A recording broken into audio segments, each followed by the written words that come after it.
Bom dia, meninas, tudo bem? Hoje nós vamos dar sequência ao capítulo 15º. Hoje nós vamos para a página 183, onde nós iremos falar dos órgãos, do sistema genital feminino, os órgãos externos e internos. Na aula passada nós falamos do sistema genital masculino, órgãos externos e internos, Hoje nós vamos descobrir e falar sobre os femininos, que para nós é até mais fácil, porque como nós somos mulheres, é mais fácil identificar o que eu vou falar com as nossas estruturas. O livro de vocês diz assim, diferentemente do... Primeiro eu vou falar dos órgãos externos, tá, meninas? Diferentemente do corpo do homem, que apresenta genitais externos bem visíveis, o corpo da mulher tem um conjunto de órgãos externos não tão evidentes. Ou seja, por mais que nós mulheres tenhamos os órgãos externos, eles não são tão visíveis como é o órgão genital masculino, Os órgãos externos do sistema genital feminino são os lábios maiores, os lábios menores, que são dobras que protegem a vagina. Como o próprio nome já diz, dobras maiores são as dobras maiores que nós temos. Nós temos as dobras maiores, temos dobras menores também. Qual a finalidade dessas dobras maiores e dobras menores que fazem parte do órgão externo da vagina? Proteger a vagina, tá? E proteger a nossa uretra, que é por onde sai, a nossa urina. Na sala de aula eu falei que o mesmo canal que passa a menstruação, o canal que passa a menstruação não é o mesmo canal que passa a urina. Perguntei se as meninas sabiam. Algumas sabiam, outras não.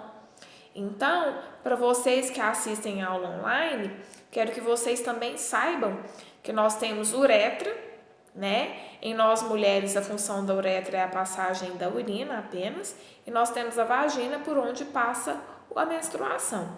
Então, o canal que passa a menstruação não é o mesmo canal que nós fazemos micção, que é o xixi, tá? Abaixo da vagina, do orifício da vagina, nós temos um buraquinho.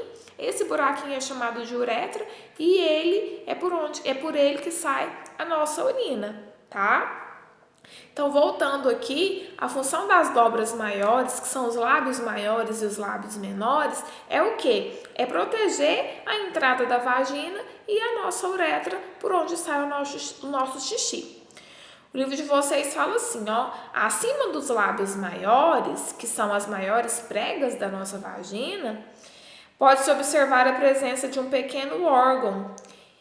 Acima da nossa dobra dos lábios maiores, existe uma elevaçãozinha. E essa elevaçãozinha, ela é um órgão externo. E esse órgão externo, ele é chamado de clitóris, tá?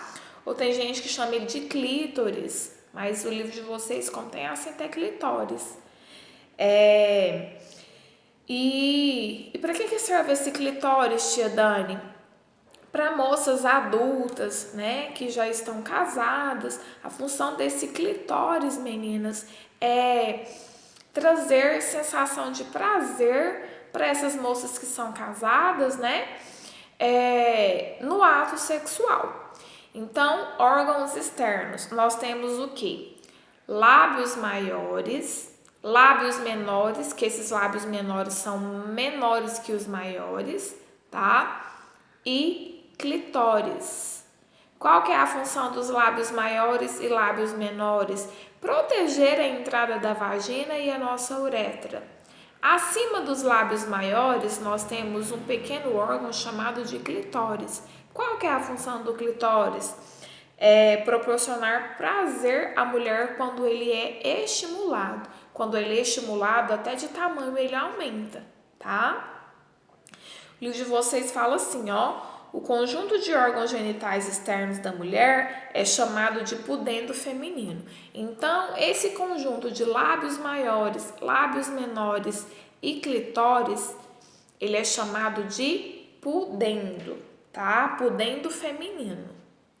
Aí o livro de vocês mostra ao lado, mostra o clitóris que está acima dos lábios maiores, Mostra os lábios maiores, mostra os lábios menores, lembrando que a função desses dois tipos de lábios é proteger a entrada da vagina. Aqui no livro mostra a entrada da vagina e mostra também um furozinho bem mínimo, que é o que eu falei para vocês, que é a uretra, por onde sai a nossa urina. O livro de vocês não cita, mas também faz parte do órgão externo, os pelos, tá? Que são chamados de pelos pubianos. O livro aqui mostra a imagem e mostra acima, né, do clitóris, mostra os pelos pubianos, que podem ser chamados de pelos pubianos, como também podem ser chamados de monte pubis, tá? Então, esses são os órgãos externos. Os órgãos externos da mulher em menor quantidade do que o homem, né? Na página 184, nós vamos falar um pouquinho agora sobre o ímen, tá? Que nós mulheres temos, só mulheres têm, homem não tem essa estrutura. Para eu começar a falar dos órgãos internos de uma mulher, do sistema genital feminino, tá? O livro de vocês diz assim, meninas, ó, o ímen é uma fina membrana localizada na entrada da vagina. Essa membrana ela é tão fina, quem aqui já quebrou um ovo e na casca do ovo não tem aquela películazinha branca? Que ela é bem sensível, né?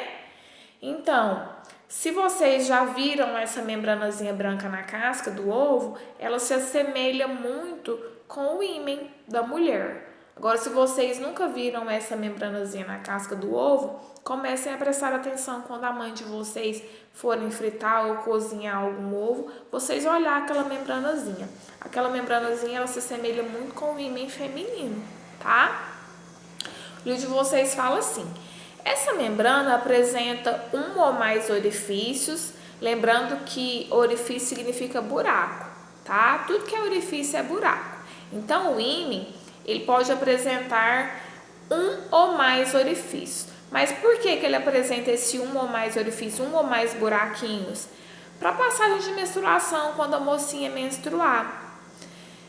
Toda mulher tem ímen? Não, nem todas. Só moças virgens têm ímen, tá? Então, por esse motivo que o ímen, ele tem orifícios, ele tem buraquinhos. Por quê? Para passagem de menstruação sem ele ser rompido. Uma vez que rompido, a gente continua a ter o ímen, tia Dani? Não. Uma vez que rompido, não tem como mais existir ele, tá? O que detecta se uma moça é virgem ou não é através desse ímen. Quando ele é rompido, a gente sabe que a moça não é mais virgem. Quando ele está intacto, a gente sabe que ela é virgem. Por quê? Porque ele é visível, tá? O livro de vocês diz assim, né?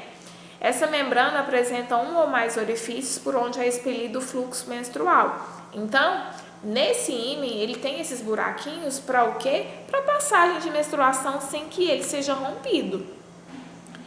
Em alguns casos, o ímen pode não apresentar abertura, necessitando de uma pequena cirurgia. Tem ímens que não têm abertura, que não tem os orifíciozinhos para passagem de menstruação. Quando é assim, precisa de fazer cirurgia para poder abrir, tá? Essa membrana não apresenta nenhuma função fisiológica relacionada à reprodução e geralmente rompem-se na primeira relação sexual. Sua ruptura nem sempre é acompanhada de sangramento. Algumas mulheres têm o ímen muito frágil, que pode se romper sem que tenha havido relação sexual. Em outros casos, o ímen é muito elástico e resistente e não se rompe, mesmo após relação sexual.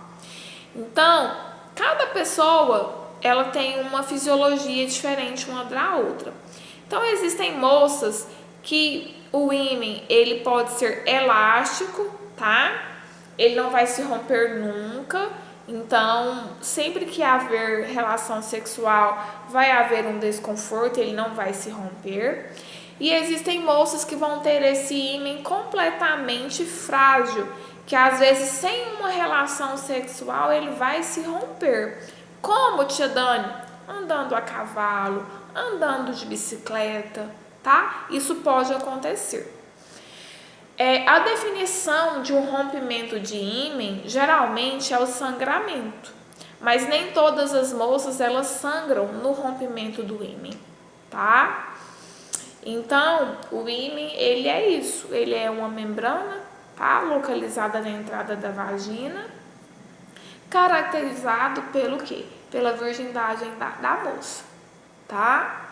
A função dele é apenas proteger a entrada da vagina por algum tempo. Ele não tem influência alguma em reprodução, em ciclo menstrual, em nada do tipo, tá? Então, todas vocês, mocinhas, vocês têm o quê? Tem essa membrana, tá? Na entrada, localizada na entrada da vagina. E eu vou fazer o próximo vídeo agora falando sobre os órgãos internos femininos.